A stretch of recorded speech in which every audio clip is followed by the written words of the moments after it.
Hello, everybody, and welcome to another episode of Reverb. My name is Alex Helberg, and I'm joined on the mic, as always, by my co-host and co-producer, Calvin Pollock. How you doing, Calvin? Doing good, Alex. How about you? I'm doing good. I'm thrilled and chilled right now. It's spooky season. Have you been trying to get into the spirit a little bit the last few weeks? I have been. I'm going to a Halloween beer fest tomorrow. I'm really Ooh, excited for that. okay, And nice. yeah, just hanging out, loving it. Excellent. Yeah, I'm going to a Halloween themed wedding this next weekend. Where, yeah, I know What? that's a bold choice. But if you're listening, Abby and Nate, I love you, and I'm not wearing a costume to your wedding. I'm sorry, but I will be wearing one in spirit. Let's Well, for say. you, Let's. dressing formally is a bit of a costume. That's So, that's exactly right. I'm wearing my professional costume. So yes. we'll dive right into it for this year's Halloween special, which is of course this episode. We wanted to take a journey through the filmography of one of our favorite film directors, speaking for the totality of Reverb, Jordan Peele. From the breakout success of his 2017 thriller Get Out to 2019's creepy and horrifying tour de force Us to this year's action-packed monster movie Nope, Jordan Peele is becoming arguably one of the most important American directors working today.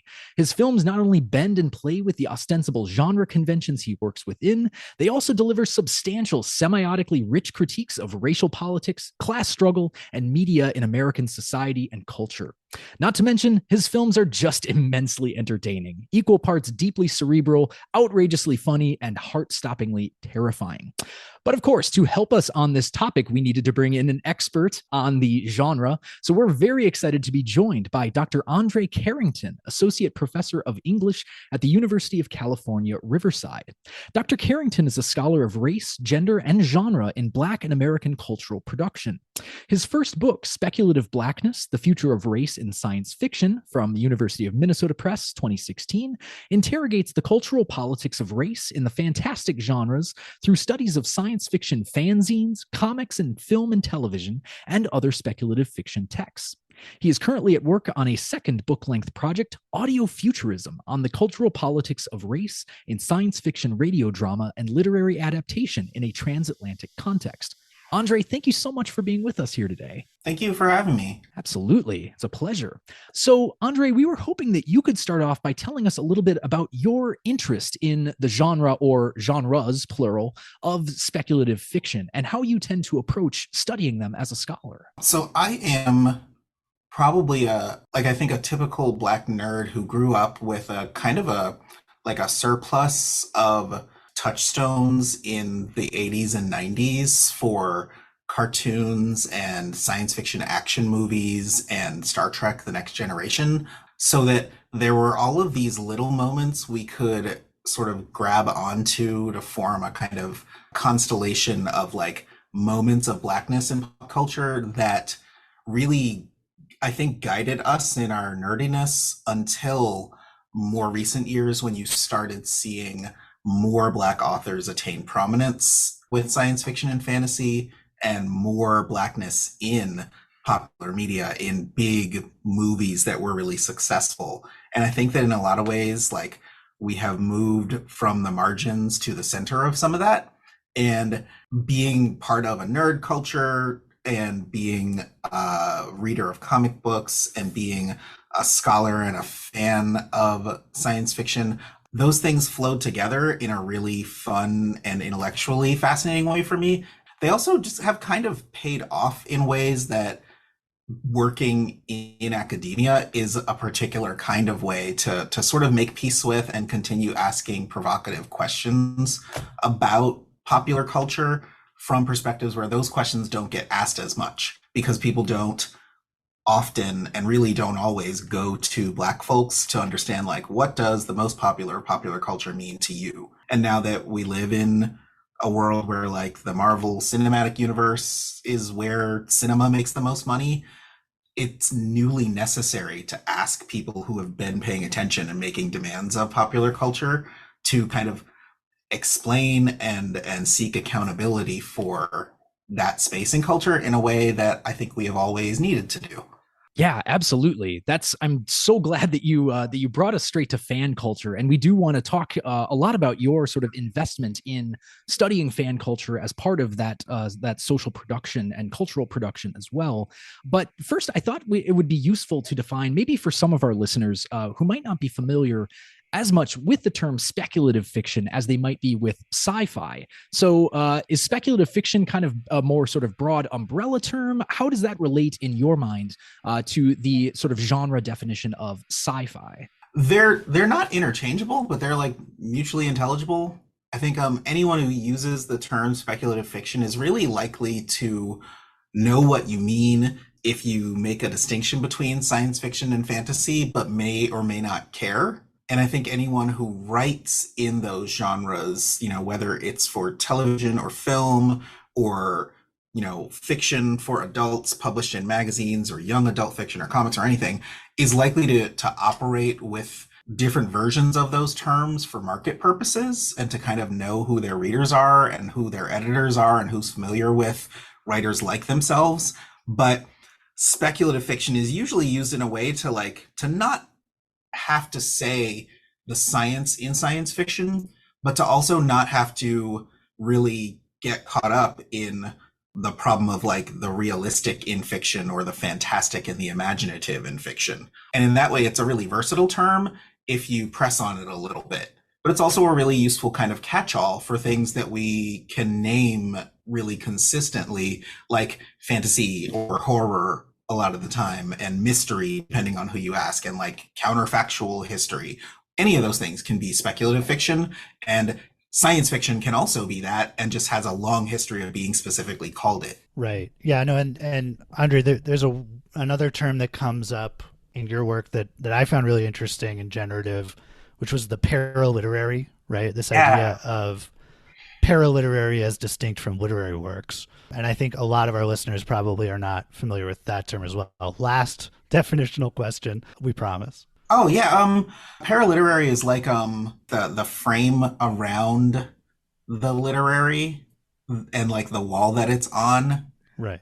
but also like it's like the thing that holds the literary in place by being positioned at its edges or outside of it. I take my use of the word mostly from Samuel Delaney's use in his own writing and to apply to his own writing, but also to kind of invoke the space where he and most writers and readers operate, which is like most of the reading we do isn't literature per se, but our literacy, our ability to read, is mostly not devoted to like the capital L literary. It's really what we would call something other than what we would call the literary, right? So everything in a way that isn't literary is paraliterary, but we know that those boundaries shift all the time. And paraliterary is a useful way of saying like, oh, if you're ever making a distinction or asking a question as to whether, the jokes on like Bazooka Joe bubblegum are literature, or like the Snapple facts under the cap are literature, like sure, they're not. But what they are is paraliterary if it matters to ask whether they're literature or not. And by the same token, like mass market paperback romance fiction and science fiction and Western novels and porn are all paraliterary for the same reasons that the literary is a little more reserved to a little more narrow lane that has a lot of cultural capital invested in it and a lot of like reputation and institutional authority holding it in place. It's almost like in language studies, we have this idea that a language is a dialect with an army and a navy.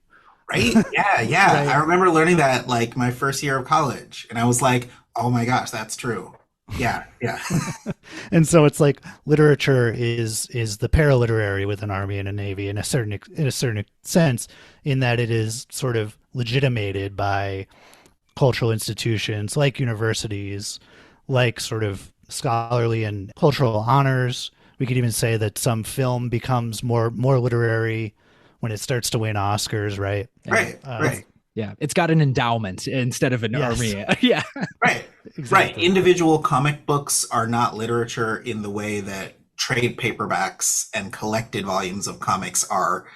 Similar enough to book length comic fiction that can be called graphic novels, that you start calling them graphic novels and start calling them literature. They're made of the Yes. same stuff, but they operate in the world differently. So we can talk about them differently. Yeah, I was thinking, sorry, this is just a side riff. I was thinking recently about a guy, like I was just imagining a guy in my head. It's like a guy in a bookstore. He sees the section for graphic novels and he goes, "Ha, graphic novels. I remember when we used to call those comic books." Right, Right? right, exactly. Like a guy who's like, "Oh, comics have gotten too big for their britches," you know? But it totally is a distinction that carries cultural cachet, right? Yeah, and speculative fiction is kind of that for sci-fi. Sci-fi is easy to say and it rhymes, and the vowels are different vowels. Like the vowels in speculative are short, but there are more of them. And they sound different and different people say them on different occasions, but there's nothing unless an author tells you they don't want their work called that and like you don't want to have a fight with them, or you don't want to lose a fight with them. Like call people what they want to be called, and we can call modes of writing and things we read by different names and kind of pin down and figure out why we want to categorize them the way we do. I think speculative fiction is a more academically useful catch-all, but in a lot of ways it makes just as much sense to say sci-fi and fantasy or to say science fiction, even if you want to say under your breath, technically, actually, it's fantasy. Like, it doesn't.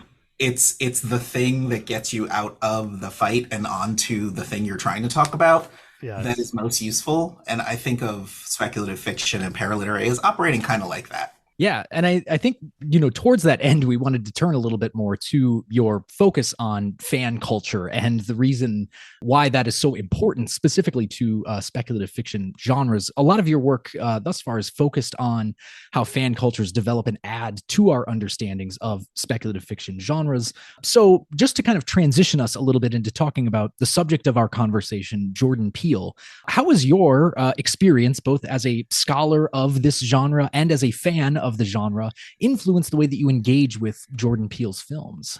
It really, Jordan Peele making horror movies will make me go see horror movies because I am a fraidy cat and I am I am turned off by like gore and body horror and the grotesque in movies.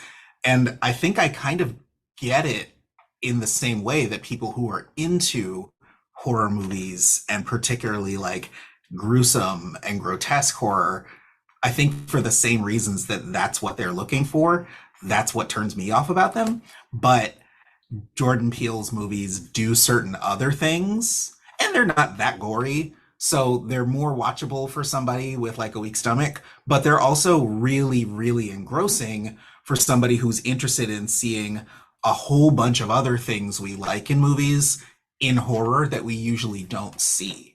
So it's a real kind of like great crossover site and great like way to be horror without being just for people who are fans of horror and wouldn't expect to, to find work by black directors and work with lots of black people in the cast there. Right. And I feel like part of what I love about Jordan Peele's films so much is that you can see how much of a fan he is of other stuff in how he makes these movies and writes these movies. I think that, one question that I had just generally before we get into specific movies, and I think we want to kind of like talk about each one because we've never done an episode discussing all three before. We've talked about Get Out a little bit on one previous episode, but do you see that as well, that he's like building in all of these kind of nerdy fan references to all kinds of media, and that's like really kind of shaping the direction of these movies? Yeah, definitely.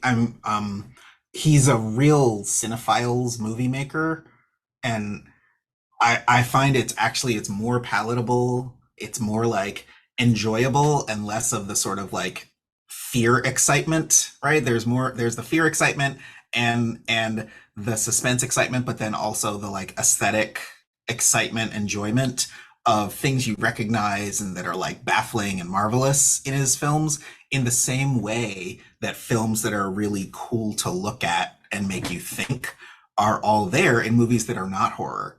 And I think that's actually great because horror movies have had that the whole time. It's just the people like me are too chicken to look at them and look for it, right?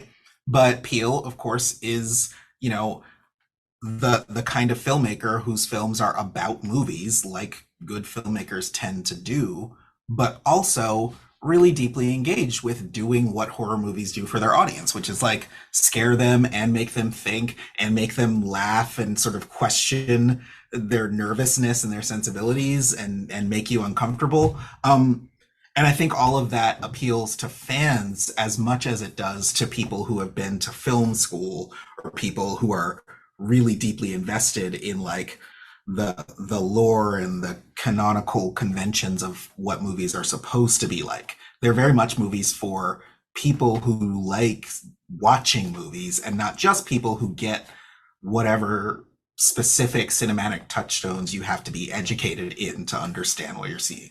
Yeah, 100%. I mean, I am a fan of horror. I'll admit to that. Like just about every new horror movie that comes out that's like well reviewed, I will check out.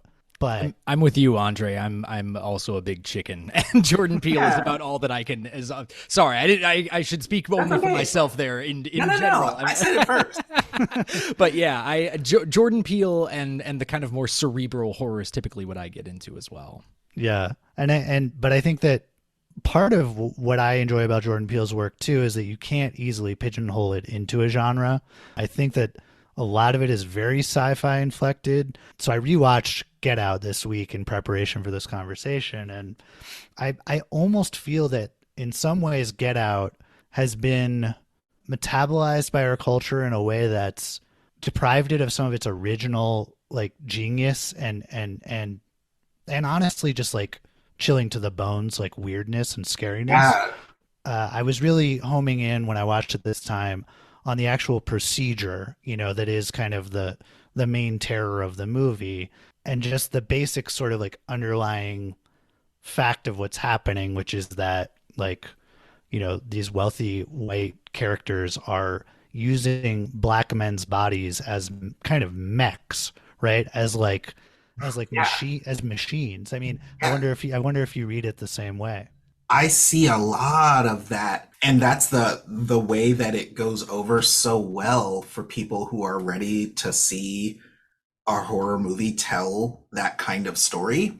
But I also see like I think that they're really successful movies and they're really appealing for horror connoisseurs and fans and people who are reluctant to see horror for what it is because it doesn't take the idea that horror can be a pigeonhole seriously.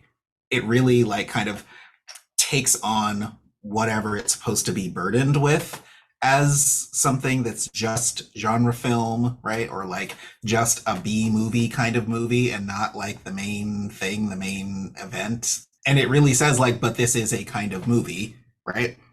So within those conventions, just like the romantic comedy has conventions and the historical drama has conventions and the biopic has conventions, it can do whatever those kinds of movies can do and it can depart from the formulas.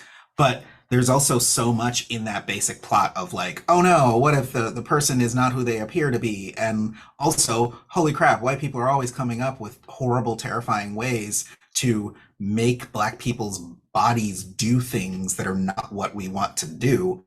And that is itself a horror concept, right?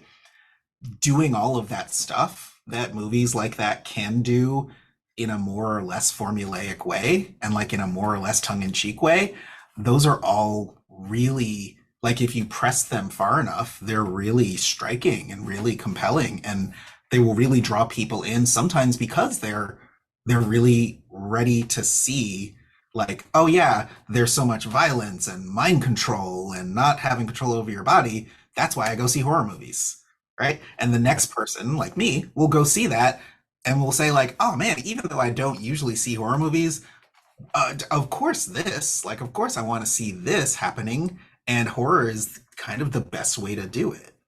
Yeah, and you have this concept that I found so generative within your theory of the speculative fiction of blackness, which is haunting, right?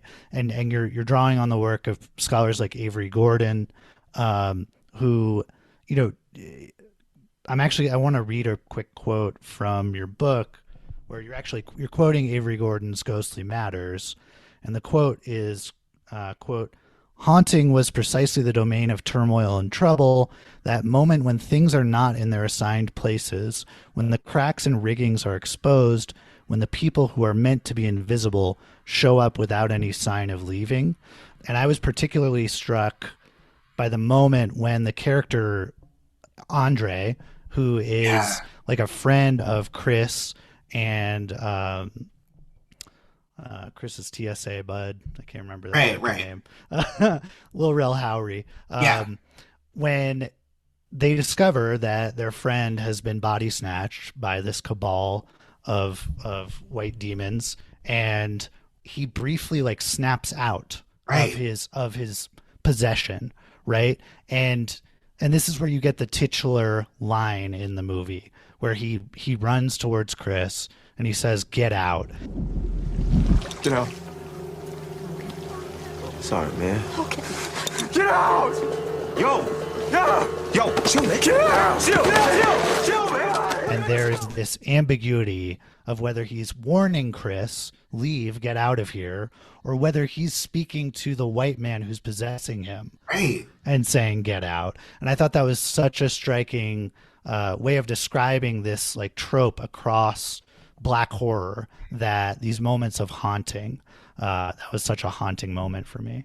Yeah, it's very much it is, to me, it's one of the ways we can use what Black people do in popular genres in which we're not typically the canonical authors, the authorities, but we are as present as fans and critics and people who you know are invested in seeing what it means and making it meaningful for ourselves, where we can use that availability to make moments like that and to see moments like that. If you ask Black people about haunting and the supernatural and possession, we give such interesting answers. Like, you know, the question of like, can this be that person's soul still in their body in a way? Can this also be a way that this person whose rational mind is no longer in control of their body is trying to address another person who they hope can understand them on a non-rational level?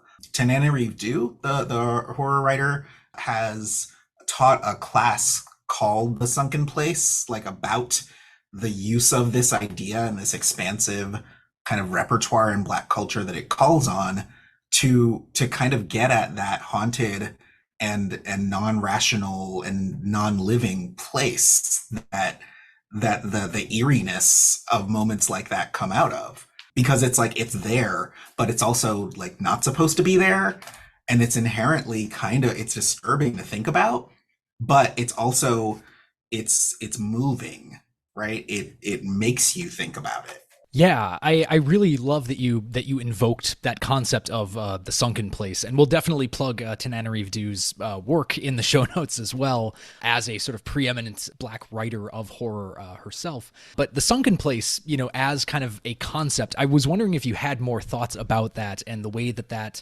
is another sort of manifestation of this place within this movie that, you know, is at once this kind of surreal representation of being stuck inside of someone's mind without being able to be in control yourself. It was a term that even back in 2019, I think Kanye West, now very controversial figure, but at the time, you know, was kind of invoking that to describe his own struggles with mental health. Yeah, I don't know. Did you have any other thoughts about the significance of the sunken place as kind of a center point of Get Out? Yeah, it's such a powerful trope. It's one of the things that Chip Delaney sometimes calls a paraspace, where like within the work of imaginative fiction, there can be a kind of space of representation that's virtual or imaginary or separated from what's understood to be real for the purposes of the narrative, in which things that can't happen according to the narrative's rules, even if those rules are a little tweaked and far-fetched or in the future or whatever, are allowed to happen, or where that or those possibilities are consigned to that space. And there's a kind of a use for a space like that metaphorically in Get Out in a bunch of ways, in part because there is this notion that the physical substance of the brain and the identity makes this kind of control possible and makes this kind of exploitation and violence possible. But there's also a kind of iffy literary figurative use of, you know, how limited our ability to express the function of the brain and the concept of the mind really is. That we are never fully sure what we're getting at when we try to make distinctions between those things, and we use literature for things like that. So if we're going to use cinematic imagery of one kind to say, like, oh, I'm going to tell a not quite strictly realist story about this, it makes perfect sense that there's room in that not quite realist story for an even further from realist way of showing and playing out what it's like to have that happen. So a place where instead of, you know, the body ambling about and going through motions that it's capable of doing when another person's brain is in control, there's a notion of like what is left if the rational part of your brain and your faculties are not available to you. Like, and any number of images for where the rest of your consciousness is, if it is not in possession of your body and your cognitive faculties, the notion of where that is and what it's like can take a lot of aesthetic forms. And one of them is what the sunken place looks like. It looks like a sort of permanent repetition of a state of trauma that Chris goes to when he's in it. And it also looks sort of like this forced process of distancing from yourself that happens when he goes through the procedure, when he sinks into the floor and falls through this space, that's induced by the hypnosis he's going through. Now, sink into the floor. Wait. Sink.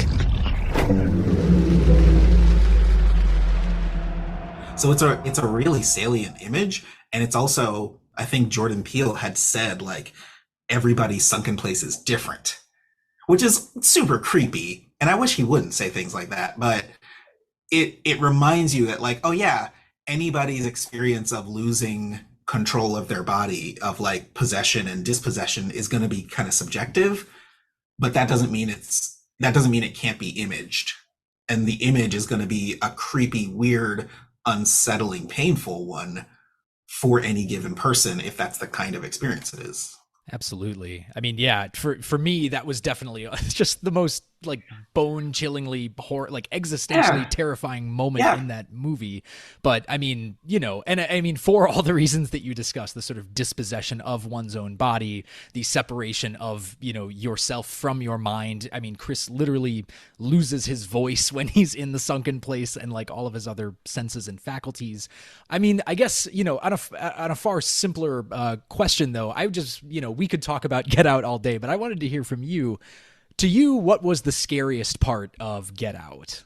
It was the way that being in the town, it's kind of the thing that's foreshadowed, the thing that foreshadows Nope, the thing that really informs the structure that leads Jordan Peele's films to Nope, is that everything about it from the very beginning sets up that Black audience reaction of nope, this is not okay, don't do it.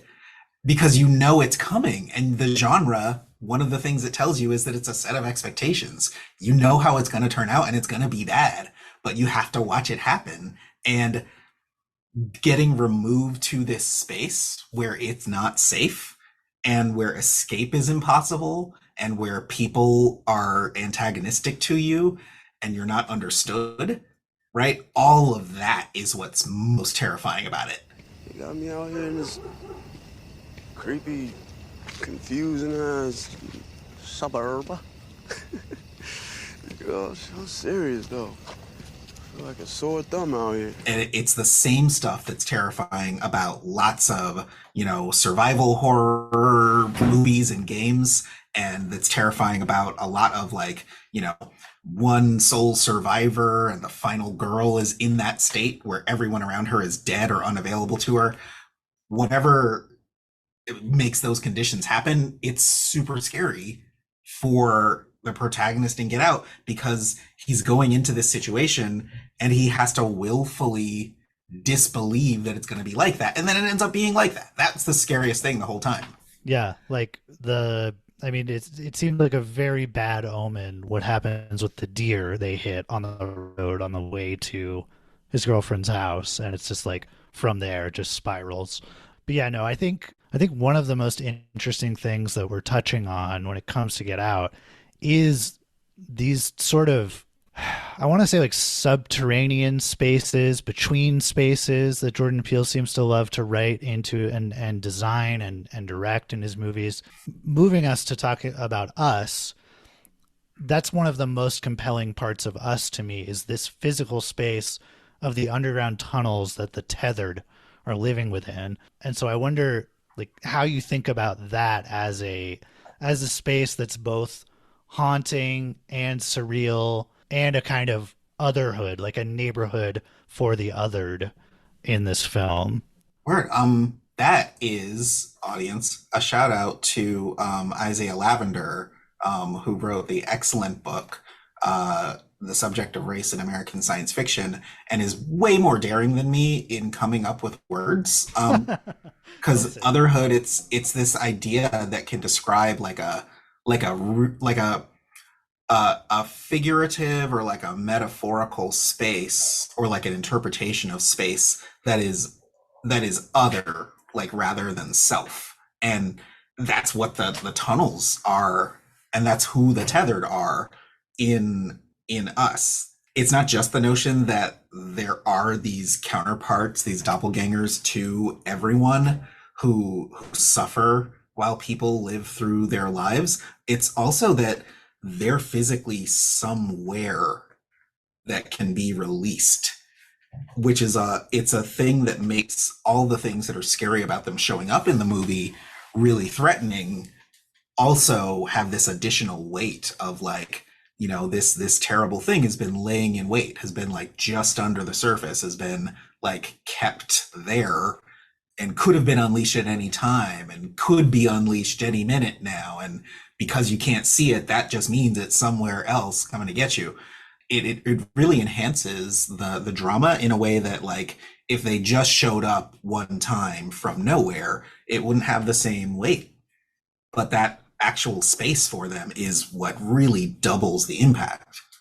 Absolutely. And I think we could even think about this metaphorically in terms of genre, in the sense that, like, something else that I love about Jordan Peele's work is that, like, he kind of is always playing with multiple genres, like revealing how all genres are intergeneric with other genres, right? And so for some reason, that song, I Got Five on It, right, which kind of repeats throughout the movie. Like, when I hear that song now, I get scared. Like, I get, but I love that. I mean, it's just like a good kind of classic hip hop song that would not be injected with those same stakes outside of its usage in the film.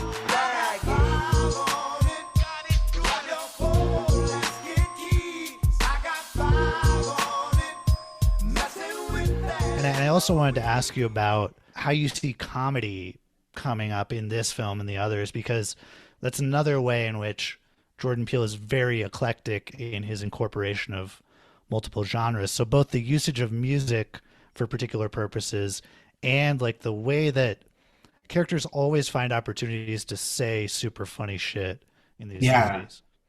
Yeah, it makes me want to watch the Key and Peele show more deliberately than I did when it was on, because I saw sketches from it and I was like, oh yeah, these guys are super funny. And so I could recognize Jordan Peele writing movies. I wouldn't have made the connection that they would be horror movies, but of course, like when he started making movies, I was like, oh yeah, of course, like these guys write rigorously and do really clever things with genre and performance and irony. And so of course it looks like they in their performance do things that also show they can write different kinds of things. And seeing that this is what it is, all of that comedic content is still there too. I mean, the people in Jordan Peele's movies, in part, in a way that I think white people take for granted, like so many things, because they are mostly Black people, they have seen horror movies. There's no notion that you would have people in a movie in which horror movies don't exist, that Black people wouldn't have come up with that, because we didn't create the American cinematic industry and its history, and we didn't codify its genre conventions, but we have inhabited them, and we've witnessed them, and we've interpreted them. And so to be in a position of control and authority and negotiation of them as a filmmaker and a performer, of course you acknowledge that it exists. That doesn't annihilate you. It doesn't threaten your ability to make meaning in this space. It's just something that you live with and elaborate on. I don't know why white people have trouble acknowledging that exists. Do some introspection about it, but all of the characters in all of Jordan Peele's movies have seen horror movies. So the daughter in Us, at one point, she's like, I get to drive the car because I have the highest kill count in the family. And and they reference Home Alone when they're in the house and talking about setting booby traps, because of course they have seen movies. Like, people have seen movies. So if people are in a situation that you know how to genre, how to classify, how to categorize, how to make intelligible, part of how you understand that is from seeing movies. So of course you bring that into your experience of something, even if it's like super surreal that it's happening in reality and previously it's only been fantasy. That to me is one of the blackest things about his movies, is that they have that relationship to genre that doesn't teach it like culture, sprang from the head of Zeus, or formed from foam in the sea, or fell from the heavens. Like, it just treats storytelling and fantasy like things that people make and inhabit and can get out of our hands sometimes. Absolutely. I'm so glad that you went there with it too, because again, I think that's, going back to this theme that that I think we're touching on again, which is Jordan Peele and, all of his characters as themselves fans of horror and fans of the genre, right? Like, I mean, you can see it from, if we want to go back to the very beginning of Us, where, they kind of like zoom in on the screen before the Hands Across America ad runs. You see a bunch of like VHS tapes on the side. One of them is Chud, Cannibalistic Humanoid Underground Dwellers, right? Like, that's a specific reference to another film that is about a sort of underclass of people living in the sewers underneath a major city that have been, irradiated by just careless government and corporate exploitation, right? Which, I think that is, again, one of the things that like real heads find super compelling about Jordan Peele's films, is just a deep respect for, and also, like you were saying, even deeper than that, an acknowledgement that these things are built on the works of others, right? Like, Jordan Peele is kind of clearly paying his dues with a film like Us, I think. Yeah, everything is so many of those Easter eggs, in a way, they're not just like, they're not really hidden, I think, in a lot of ways. They're also kind of fan service. They're rewards for people who are in on the joke.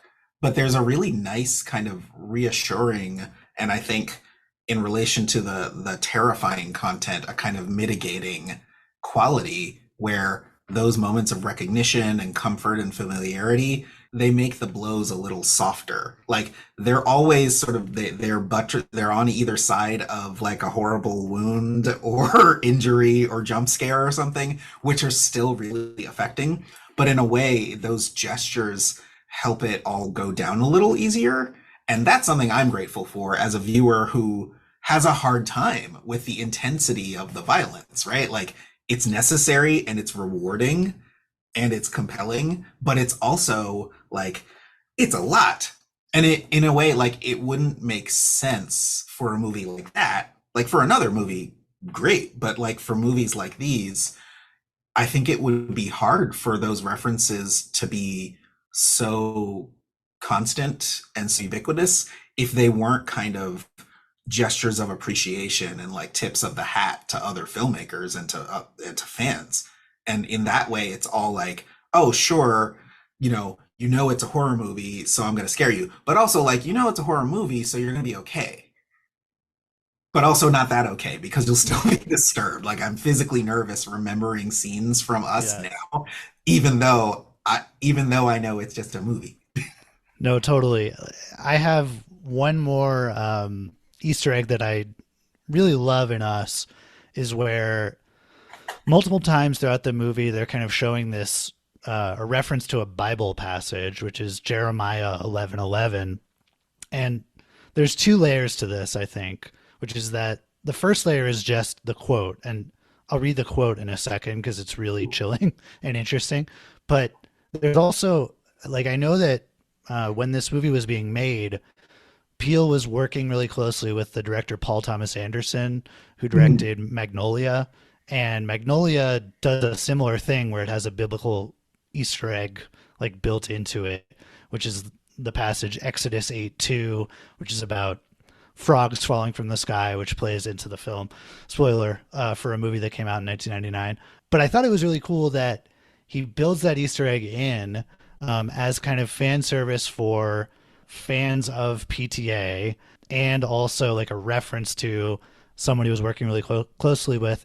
And then just the content of the quote, which I have up right here. I'm going to read Jeremiah 11:11.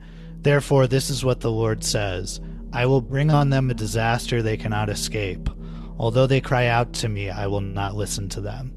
So that's the verse. And it makes me think about how Peele has written that he was thinking a lot about Trump and the phenomenon of Trump becoming president when he made this movie. And so how do you read this within like a broader cultural political context?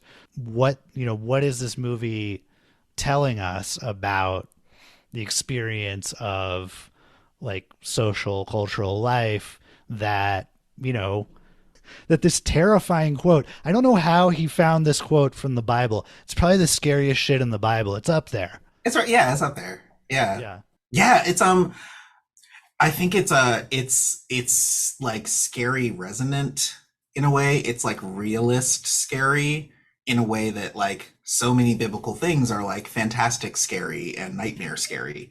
It's like realist scary because the idea is that these plagues and catastrophes have meaning and that they're ordained, and maybe there could have been something to avert them, but you didn't, and that's why they happen. Like particularly the Old Testament stuff is like that. And Black folks are always doing that with the Old Testament too. Like the richness of Black interpretation of the relationship of the Old Testament to the New Testament is part of a more complex, I think, Black critical orientation than we can take for granted, right? Like if biblical exegesis is one of the sort of like foundational approaches to understanding culture that people are going to practice as a way of cultivating their habits of critical thinking as a community, then the way that Black folks interpret the Old Testament's relationship to the New and the way that that develops institutionally differently from how it does with majority white institutions is really, really textually important. And we learn that in teaching literature. And of course, Peele is part of that tradition. And looking at like, what does this prophecy in a way that another prophet comes along to remind us about, and this prophecy that is both like fulfilled in its telling, right? Like a prophet is telling you the things and they're already true, but like what does it tell us, right, that we should already know? And that sense of it is what makes it so trenchant and so persuasive. Like its content doesn't necessarily have to map onto anything so specific that we really, really get it when we see it, right? It could be as concrete and absurd as the Reign of Frogs. It could be like surreal in that way, but it could also be like really real, like there are all of these plagues, and the one that you really can't get away from is the one that's you, right? Is like, it's not just you brought this on yourselves, you should have seen the signs, but like you yourself are being the thing that does you so much harm. And it's a you that's really transcendent, that's really collective. In a lot of ways, I think that knowing Peele is in that headspace and is a social observer with that outlook when he's making that film, and that he knows it's going to go over in part in that way, is a reminder that he's not just saying, oh, the tethered are a particular interpretation of what Black people live with in America, right? It's not that, because everybody has a tethered counterpart. It's just that Black people are the main characters in our own stories. And in that story, the us that we are, that we have done, that we have created as the thing that's our own undoing, includes us and includes our counterparts in a way that's deeper, and I think more of an indictment and more prophetic than just like, oh yeah, of course it's Elizabeth Moss, like she and her white family and they're keeping up with the Joneses drama with the family we're focusing on.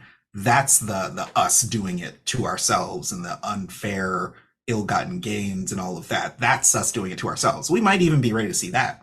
But the idea that it's all of us is scarier, because then it's everybody's problem, which it certainly is in effect, and everybody is implicated in its cause, which is also like super scary. That was, I mean, that literally is hearkening to the line that I think terrified me the most in Us, and the one that really, I think, hit me in the way that was most unexpected when I first watched it, which was when Red and Abraham and Umbre and Pluto, the tethered family, corner them in the living room. What are you people? We're Americans. That was just like, whew, yeah, that was exactly what you described. That feeling of like, oh God, we're all implicated in this, was just driven home so profoundly in just that one line. I thought it did that, had that kind of chilling effect, in that it was this sense of like, oh no, they're speaking about themselves, and like the monster you've created, those are Americans, but also the people who the monsters are doubles of, oh wait, they're Americans, hold up. Like that really does it. And when Red starts telling the story with Once Upon a Time There Was a Girl, I got up, I wanted to walk out of the room because I was like, this is nope. Like that's where a whole other movie gets started, because I'm like, nope, this is too much, I don't want it. Like that's, I don't want to hear that. Right? Like I don't want the monster to know my language. I don't want the monster to be me. Right? I don't want to be the character in the monster's story. Like I don't want any of that. It's horrifying. Absolutely. Yeah. I mean, I really do have to give it up to, I mean, Lupita Nyong'o, Winston Duke, everybody in that family played their sort of double roles so well, not just in the sort of giving multiple voices, or in some cases, you know, more like non-linguistic utterances. Yeah. I just thought that was an incredible stroke of being able to, as actors themselves, be able to portray that sort of duality so hauntingly throughout that, and really drive home that same effect. I think I can't like appreciate enough how much thinking about and appreciating the talent behind the scenes, and kind of giving credit where credit's due to the filmmaker as an auteur is a part of, I think, Black appreciation for Black horror in a certain way.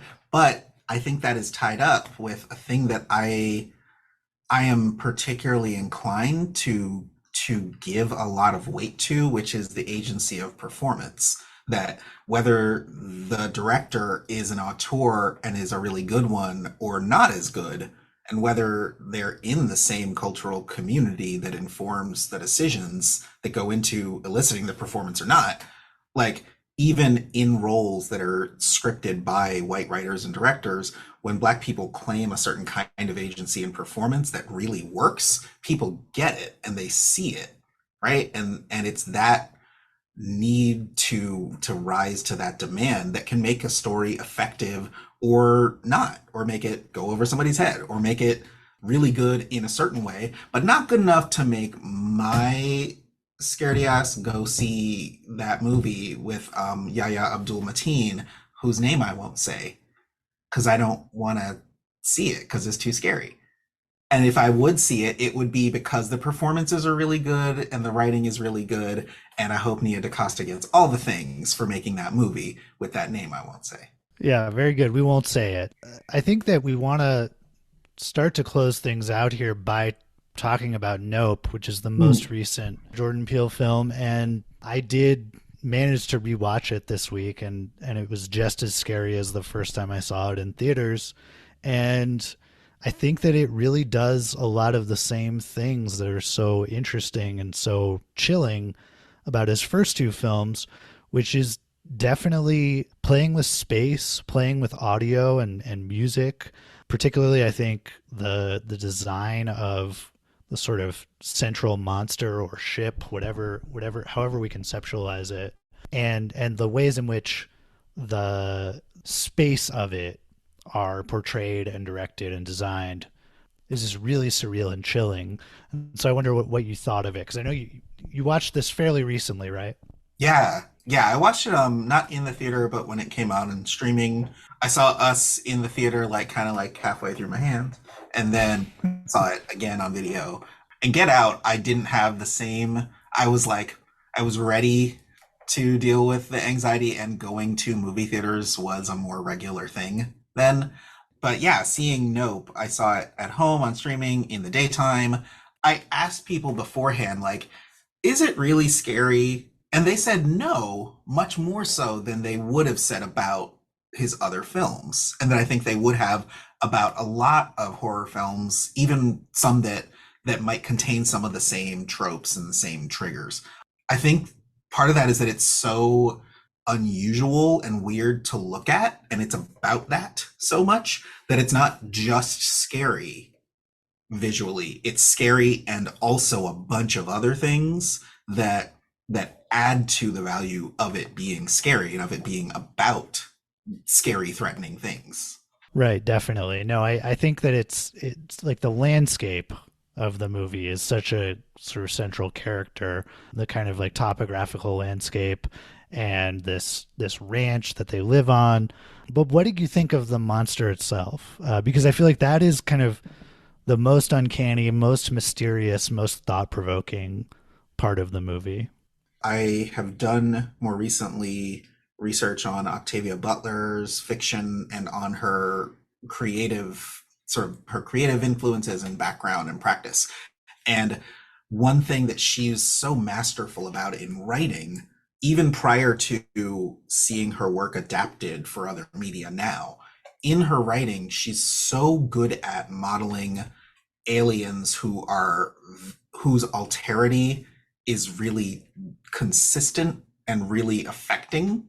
And she achieves that really rigorously. She really studied anatomy of different animals and plants to craft imagery of aliens that would produce sensory effects for readers, right? That you could describe with words that you didn't necessarily have to see to get, but that if you did describe what you were seeing verbally, you could do it effectively.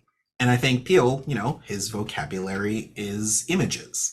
And in figuring out, in asking for, in soliciting the imagery like what we see in Nope, it really achieves that effect of saying like, okay, what does it feel like to look at this? What are 10 people going to think looking at this? What is going to make the experience of looking at this really captivating, right? Like literally, like it's going to be how the thing works. And it's also going to be strategic, right? All of those qualities that are really sort of narrated in the story, and that that Keke Palmer and Daniel Kaluuya, that their characters have to understand in order to deal with the monster. It's that need to really like confront what images mean to us and like the impact of what things look like and what it's like to be looked at.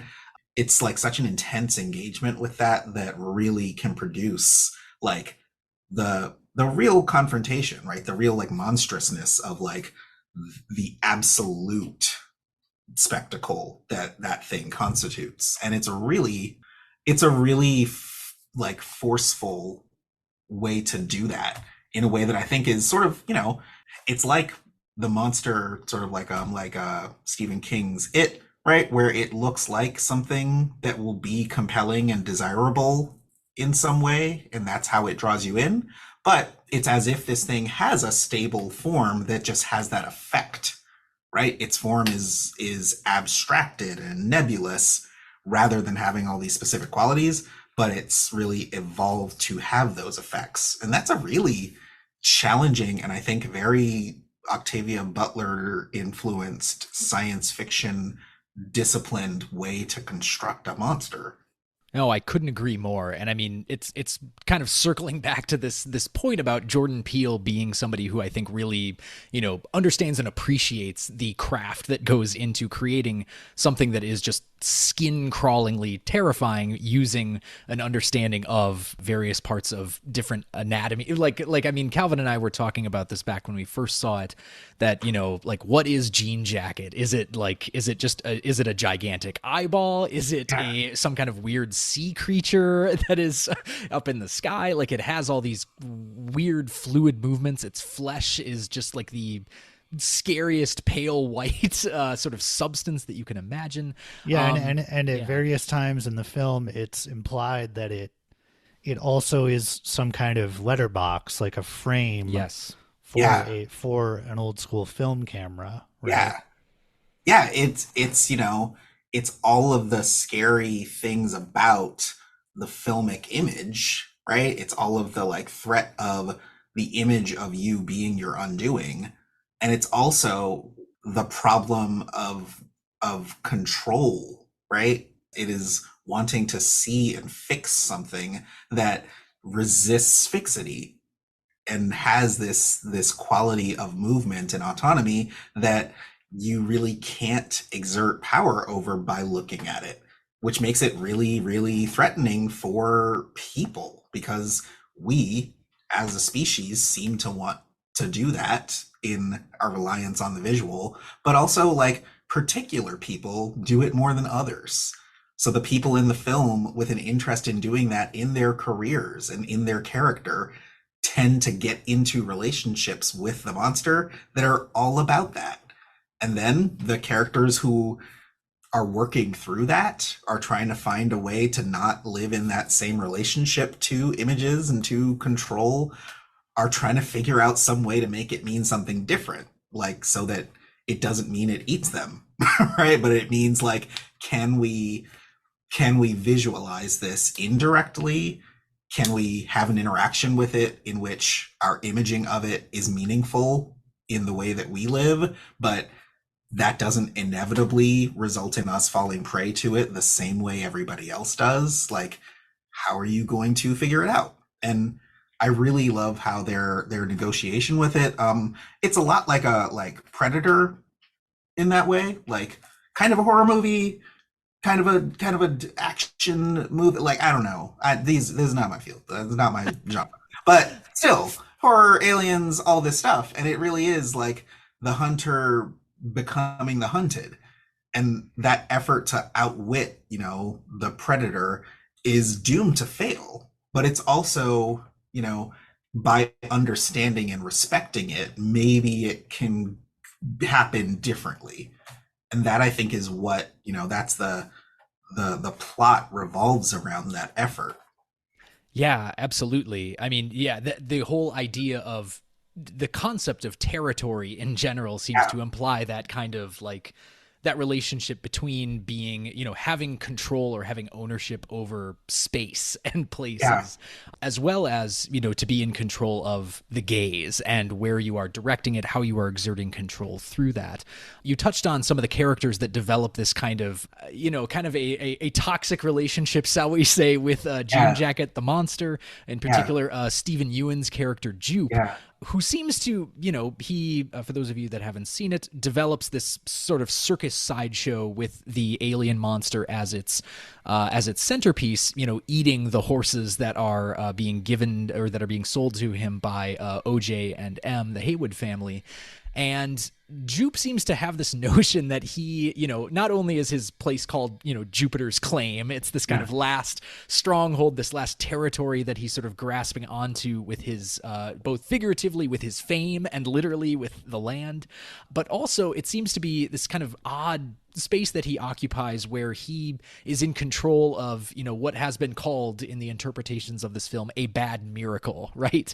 And that's the thing that I think still confused me the most, is, if we want to go back to that theme of surrealism and how, surreal elements are kind of, driving the plot forward, I was really drawn to the opening scene with Gordy's home, where the younger version of Jupe's character is confronted by this chimpanzee that, murders the other actors on this TV set.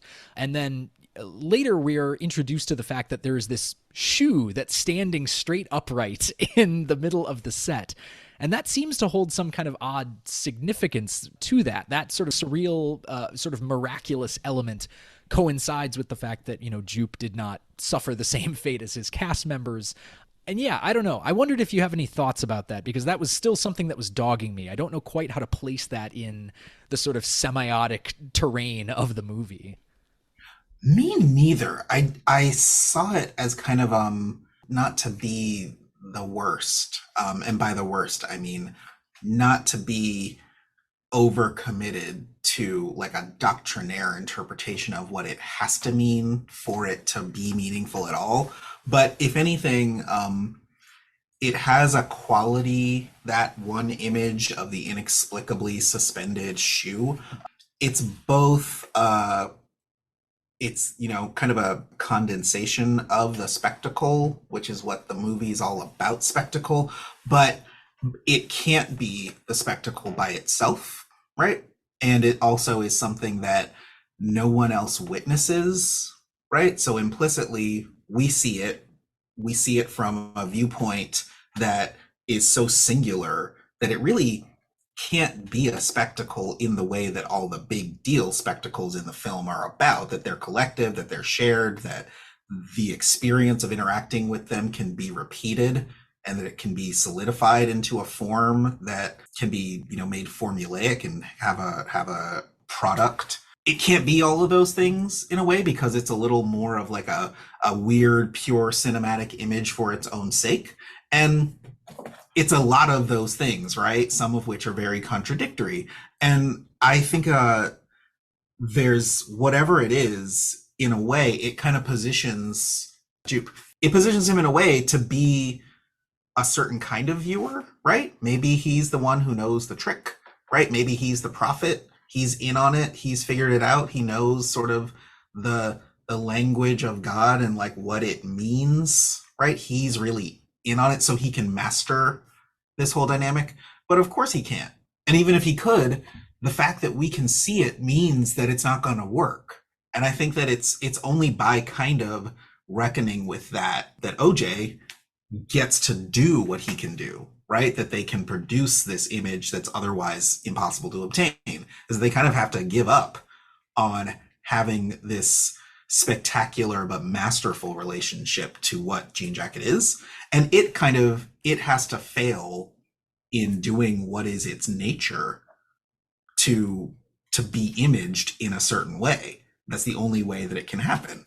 And I also think that it's really poignant because as much of the film has to do with like humans and animals and are they us, are we them, are all these secretly the same movie? Like the way that that's woven throughout these images, Jean Jacket as a non-earthly and certainly non-human kind of creature really antagonizes the humans in a way that's really fundamentally about its alterity, about how different the chimpanzee is and how its violence is just its expression of its nature. And that nature has nothing to do with whether human beings live or die, right? So of course Jean Jacket does what it does.